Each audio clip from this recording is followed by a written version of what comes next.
Hello everyone and welcome back to another My Porch Prints tutorials.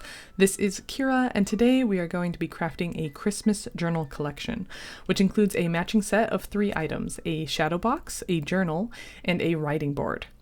For this collection, I'm going to be using the Hometown Christmas Journal Kit and add-on kit, which again, I will have all of these links down in the description box below for anyone interested. And I'm going to be using those kits for the main decorative elements. But it's worth noting I already created the base shadow box in a recent tutorial, which I will go ahead and link that down below for anyone interested. And today I'm going to be further decorating it to match the main Christmas journal we will also be assembling today, which is going to be using a curved spine and a brad binding method, since, I know how much you all love it and I wanted to try it out again. And then we can finish the tutorial with this quick and simple decorative writing board to finalize the complete collection.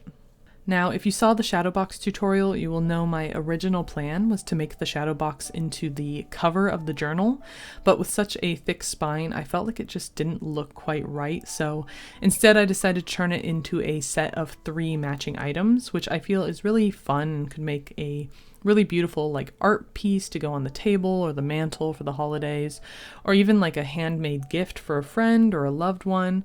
So yeah, without further ado, let's go ahead and jump right into this project.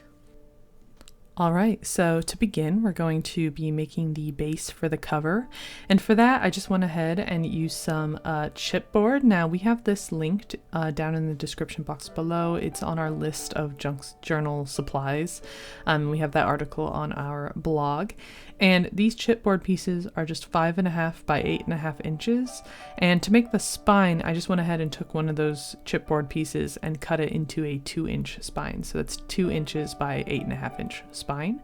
And that's going to match this spine template, this hidden spine template that we have in our shop. It's also in our Facebook group as a freebie if you are interested. And this is something we'll use later as a guide when we add our pages. And for those pages, I'm using some of them from the Hometown Christmas Journal Kit again. And I'm printing out the pages twice. So I'm using some for the outside of my journal and some for the inside. And I just chose the ones that match the papers I already used on my shadow box. And that way everything will be kind of nice and cohesive. Alright, so if you have watched our videos before, this probably looks familiar to you, so feel free to skip ahead if you've already seen this.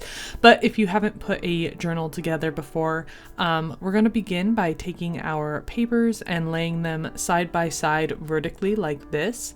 And we're going to overlap them by about 1 inch and just glue them together. And that should give you sort of around 1 inch border around all of your cover pieces and your spine piece. When you lay them out like this, you can see there's kind of like a border going around it. Don't worry if it's perfect or not, it'll be okay.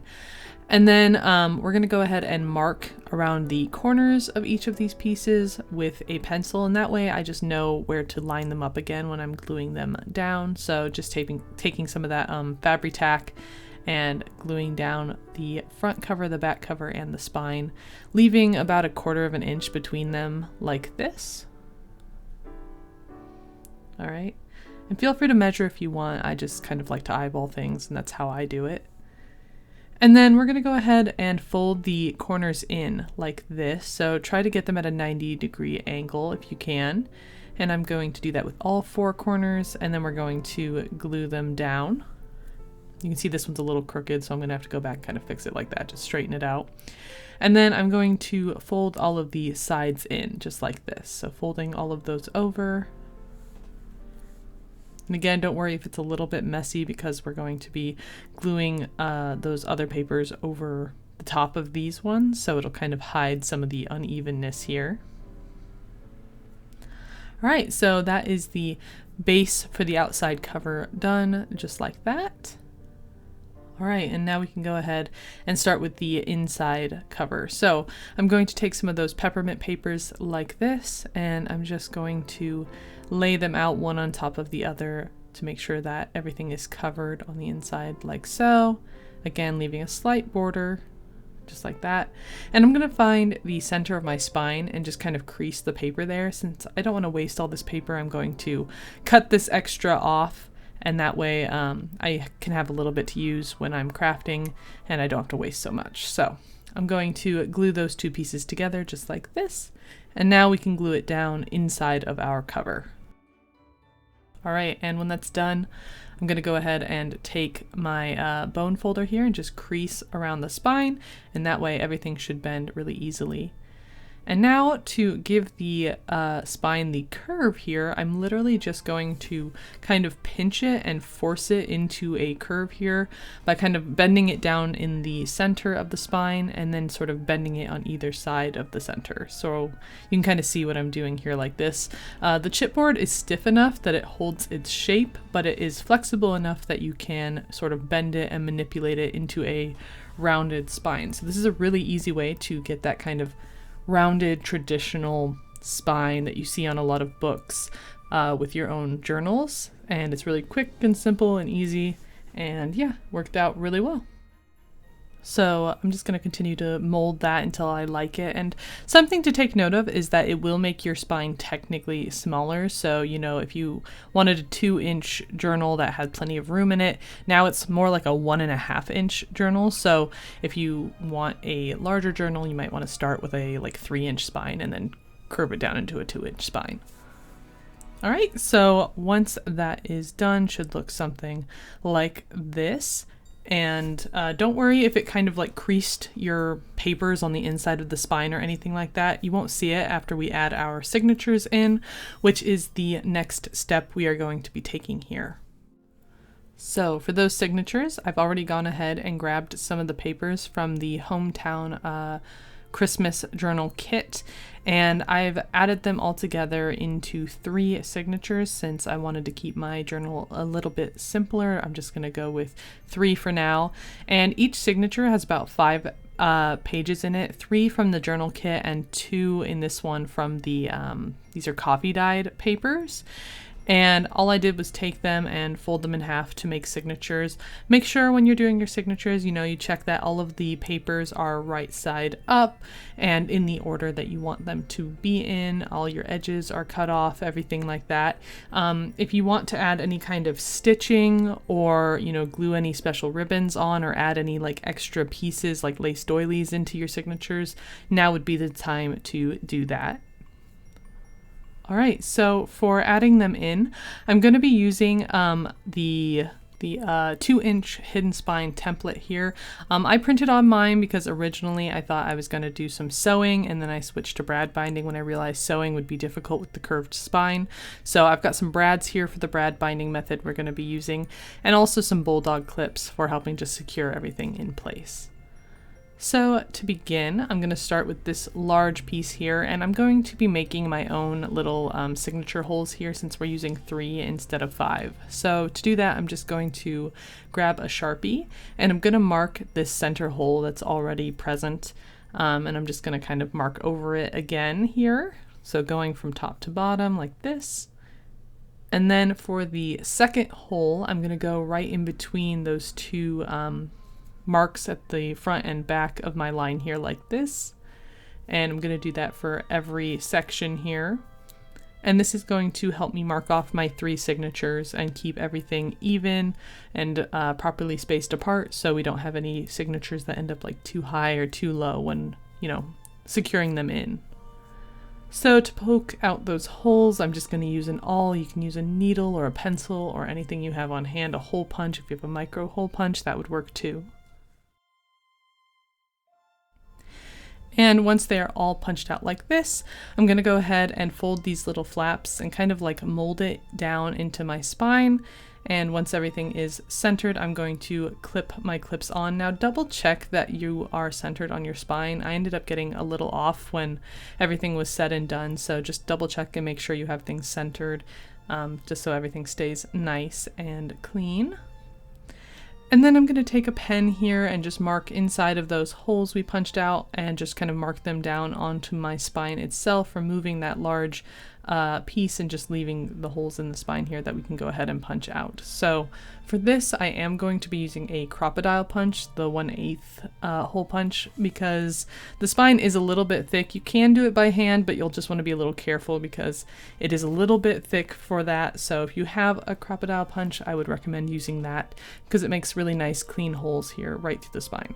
And again, you can kind of see where I was a little bit off on my punch here. There's a little bit too much space on the left, but that's okay. In the end, you really can't tell much of a difference and it still turned out really good. So don't worry too much. It's okay to rock and roll with the mistakes that sometimes happen in journal making.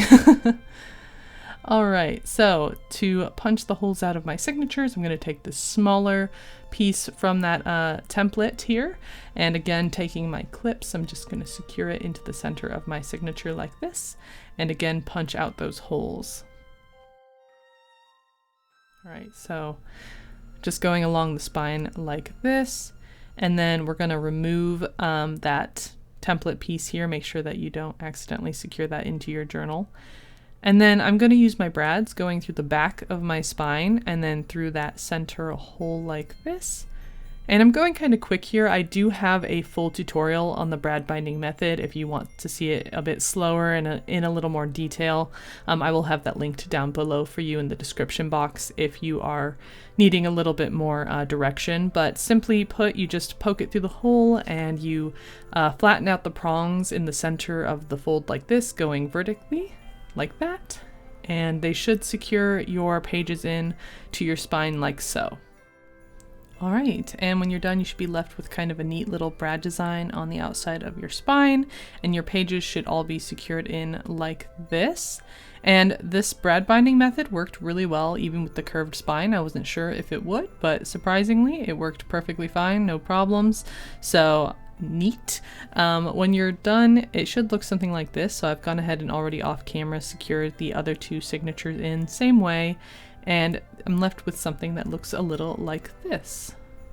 All right, and I do have a little bit of extra space in between my signatures here because I'm only using 3, but I tend to add a lot of stuff when decorating and it'll fill up and kind of hide that no problem. So if you want to, you could always add more signatures. I'm just going to go ahead and stick with the 3 for now. And now I'm going to move on to decorating the outside of the journal. So for that, I'm going to be using some of this like silky thin red ribbon that I have that was like a very nice Christmas red. And then I'm also going to be taking some of this like glittery ribbon. It's got like little gold glitter flecks on it. And this one didn't have a brand. I think we pulled it out of like the clearance bin at Walmart. So any kind of glitter ribbon that you have on hand would do. And then I'm also taking some of this woven ribbon. Again, we also got that from Walmart here. And I'm going to be using these 3 ribbon as kind of my main pattern to decorate my spine.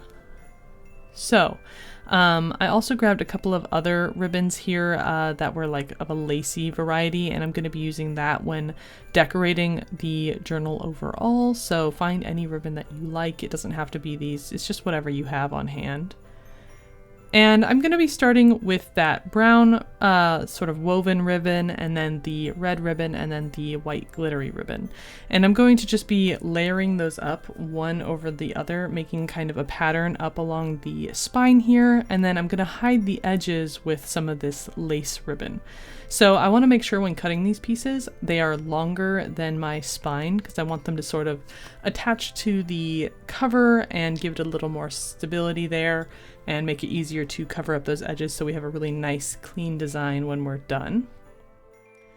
So this is what those all look like when they are cut and finished, and now I'm going to glue them down with Fabri-Tac. And this does take a little bit of time, so just put on some Christmas music and have some patience as you work. It's really satisfying when it's done, so I promise it'll all be worth it in the end. And I'm making sure that my brads were still showing so that I could take them out if I wanted to. So I went around my brads with my design. That's optional. You can cover them up if you want to. And then I'm going to glue down these lace strips vertically to cover up those messy edges on the front and back cover, just like this. And then I'm going to trim off any extra here, just like so.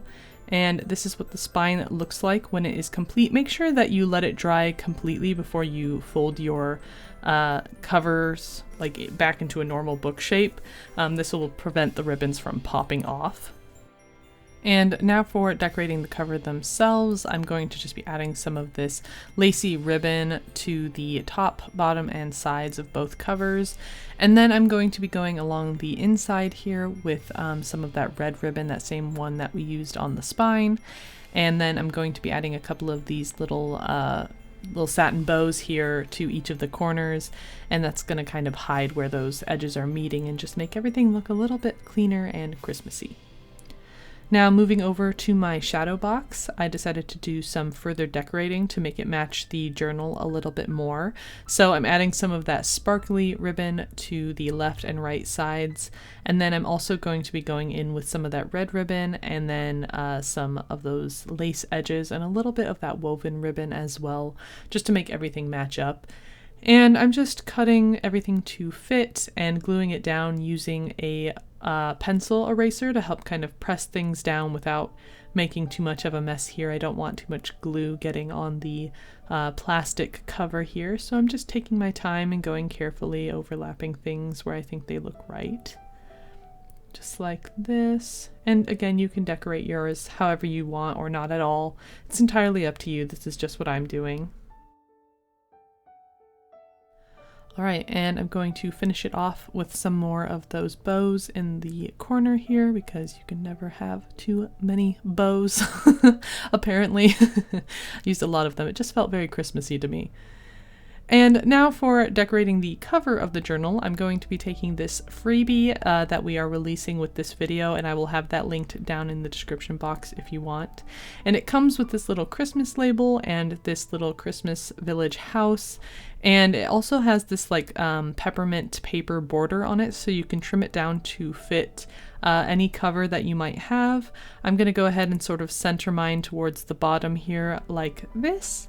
And then I'm going to take a pencil and just kind of mark where the inside of my border is on both the left and right side here. So just kind of lining it up. I want it to fit right inside of this red ribbon frame that I made. So I'm just going to kind of mark at the top and bottom like this. And that way I'll know where to cut so that the image fits perfectly inside of my frame. Alright, so once you're done, it should fit just something like that. Very satisfying here. And I'm also going to be adding a little bit more of that woven ribbon to the sides since I felt like the cover just was missing a little something something. So I'm going to add that woven ribbon and then go ahead and glue down my village here, this little house, to kind of match my shadow box. So just like that. And then I'm going to glue down some more bows to the front cover like this. Again, just kind of cleaning up those corners where the ribbon stops. Just like that. And then for my label, I'm going to be taking some of this double-sided sticky puff tape. And we buy ours in the hardware section because it's a little bit cheaper than the crafts section. And then I'm just going to stick it down onto my front cover like this, giving it a little bit of dimension. Alright, so that is going to finish the Christmas journal here. I'm not decorating in this video. I'm not sure if I'll have time before Christmas, but if that's something you would like to see, make sure you comment down below and let me know if that's something you would be interested in. Alright, so now that those are done, we're going to do our final thing here, which is make a writing board. So I'm going to be taking some more of that chipboard, same thing that we used for the journal cover, and also a bulldog clip here. I've got this little sort of bronze decorative one. And I'm going to be covering mine up with some paper that matches the journal and the shadow box. So again, just printing off another sheet of that. And if you wanted to, you could maybe use your other paper to decorate the back side of the writing board. I'm just going to decorate the front today to keep things simple. So for that, I'm just going to flip my decorative paper over and glue it straight down to my writing board like this, the little chipboard piece. And then I'm going to cut around that and be left with this sort of flat surface. And I'm going to be doing just a little bit of decorating with some corners and some more of that red ribbon along the top and bottom of my writing board. You don't want to get too crazy with this because you need, like, the whole purpose is to have a flat surface to write on, so you don't want to add any bows or buttons or anything like that probably. Just kind of keep it nice and simple. So I'm just going to go in with a little bit of Distress ink in the color Vintage Photo, just to kind of give those edges a little bit more of a finished look. And then I'm going to take my corners and just sort of slide them on and hammer them down. Full disclosure, they will kind of wrinkle the ribbon a little bit, so you might have to just finagle with them until it looks right to you like this. And then I'm just going to finish it by adding my clip to the top like that. So really quick, really simple, little cute writing board that you can have to kind of go with your matching set, your shadow box, and your Christmas journal. And if you've never used a writing board, it's real simple. You just add it like this to the back of a paper, and you can just clip it on and have a nice place to write. Okay, so that is going to finish up today's tutorial. I hope that you got some new inspiration for making your own little Christmas collection. I hope that you got some new ideas and had some fun and things like that. So thank you so much for watching. Make sure to like and comment and subscribe, and we will see you in our next tutorial. Bye!